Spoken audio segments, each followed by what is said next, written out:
পারে।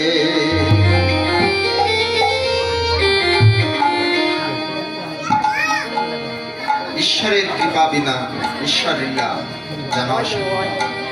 আমি এসেছি আপনাদের মাঝে ঈশ্বরের লীলাগুলো কীর্তন করতে, সে বিষয়ে আমি অত্যন্ত ছেলে মানুষ। আপনারা কৃপা করে আপনাদের চরণে স্থান দিবেন আর ভুল ত্রুটি আমায় ক্ষমা করে দিবেন। এখন আমাদের গীতব্য বিষয় ভগবান শ্রীকৃষ্ণের বিদায় গোষ্ঠ। গোষ্ঠ কাকে বলে? গো যুক্ত ইষ্ট। গো শব্দে বিশ্ব ব্রহ্মাণ্ড, ইষ্ট শব্দে মঙ্গল। এই বিশ্ব ব্রহ্মাণ্ডের সকল জীবের মঙ্গলের জন্য আমার প্রভু এই লীলা করেছেন। আমরা সেই লীলা সাধন করতে ব্রতী হয়েছি। সবাই একটু জয় ধ্বনি হরিধ্বনি। জয় জয় শ্রী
মনে রাখিল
শ্যামলী বলে ডাকছে। এই ত্রিভুবনে ত্রিগুণময় সংসারের সকল জীবকেই আহ্বান করছে। আয় ধবলি আয় শ্যামলী বলে শ্লোক কি দিচ্ছেন? অনার্পিত চরিং চিরাত করুণ অবতীর্ণ কল। অনার্পিত নর্পিত না, যে ধন কোন যুগে কোন অবতারে বিতরণ করি নাই। কৃতে যুদ্ধাং বিষ্ণুতে তায়না বার পরিতর্যং কলৌতা ধরি কীর্তনতা। কোন যুগে এটা বিতরণ করে নাই। এখনো কলি যুগে সেই প্রেমের ঠাকুর দয়াল ঠাকুর সেই গোলক ছেড়ে ভুলোকে এসে সেই প্রেম ধন বিলাইছে দাঁড়ে দাঁড়িয়ে। যে সে যে দাঁড়ে দাঁড়িয়ে বিলাচ্ছে, যে এ ধন কোন যুগে দেয়নি, সে গোলকের সম্পদ যা গোলকে গোপনে ছিল। এ আপনার ভাই এক করছে কেন?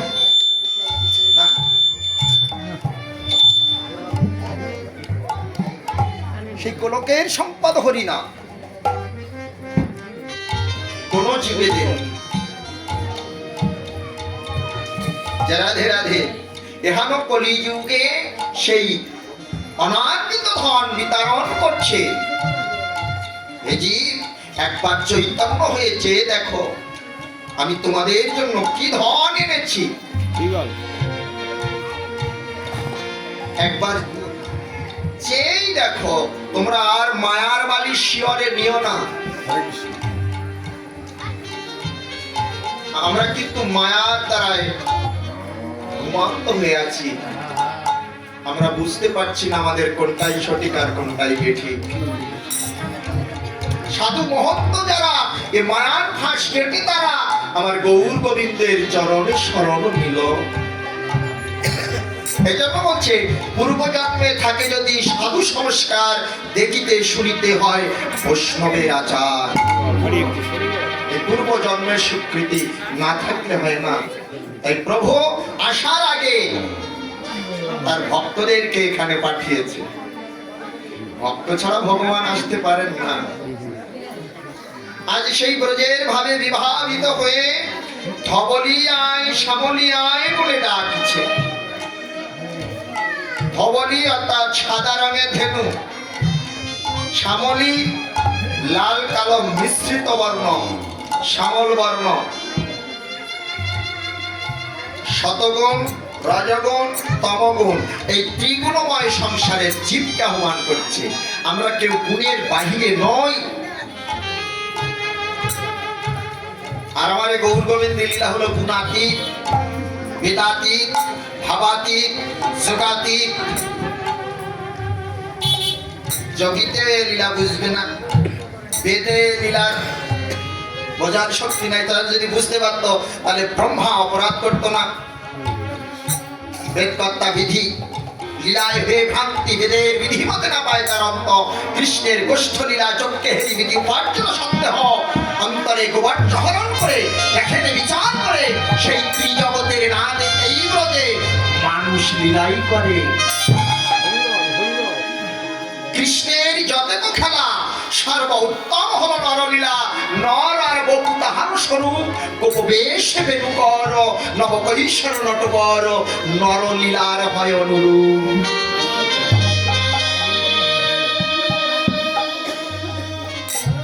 এবার নদিয়া এসেছে, অনন্য যুগে জীবের প্রাণে দণ্ড দিয়েছে, জীবের প্রাণে দণ্ড দিয়েছে। রাম আদি অবতারে ক্রোধে অস্ত্র ধনুর ধরে জীবের করিল উদ্ধার। এবার প্রতিজ্ঞা করল এবে অস্ত্র না ধরিব, কারো প্রাণে না মরিব। এই দৃঢ় প্রতিজ্ঞা আমার, এই আমার প্রতিজ্ঞা, আমি আর কারো প্রাণে মারব না। প্রেম হবে অস্ত্র আমার, আমি কাঁদিয়া কাঁদাইব, এই জগৎ জীব উদ্ধারিব।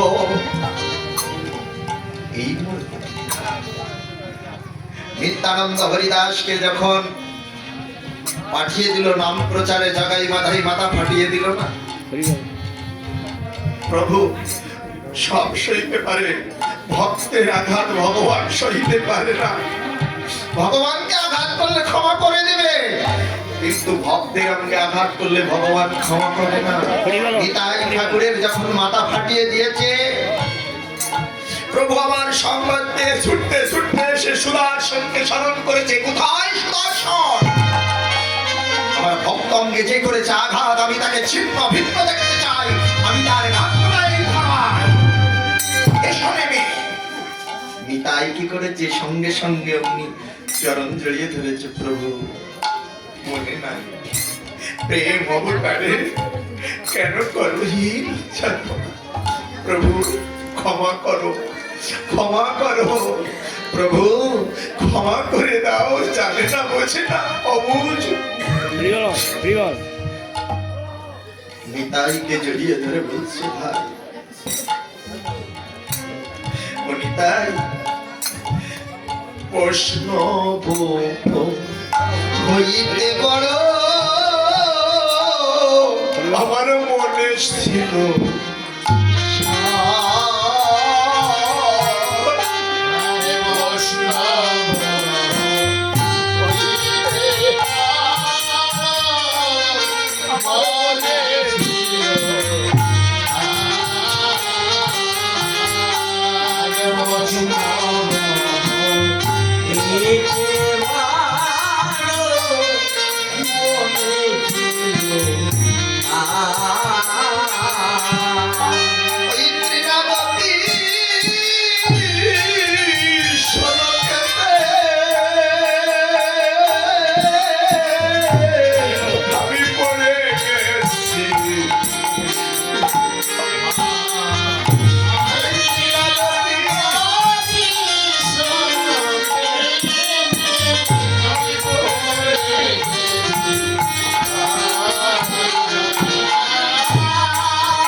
ছিল আমি বৈষ্ণব আমার হলো না। আমার হলো না।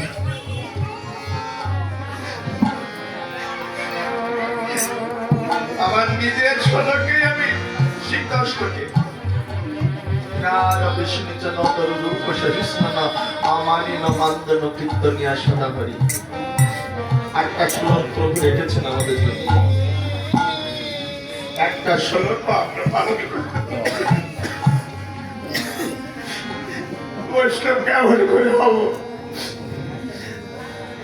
প্রভু নিজেই বলছে আমি নিজের সঙ্গেই নিজেই বাদ করেছি। কেন? ভক্তের আঘাত আমি সইতে পারি না, ভক্তের ব্যথা আমি সইতে পারি না।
আমার দ্বারাই হলো না, সংসারে ফিরে যাও। নিত্যানন্দকে সংসারে ফিরিয়েছিলে কেন জানে? আমাদের মতো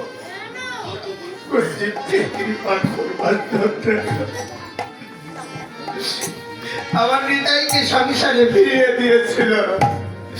আমি পারবো না।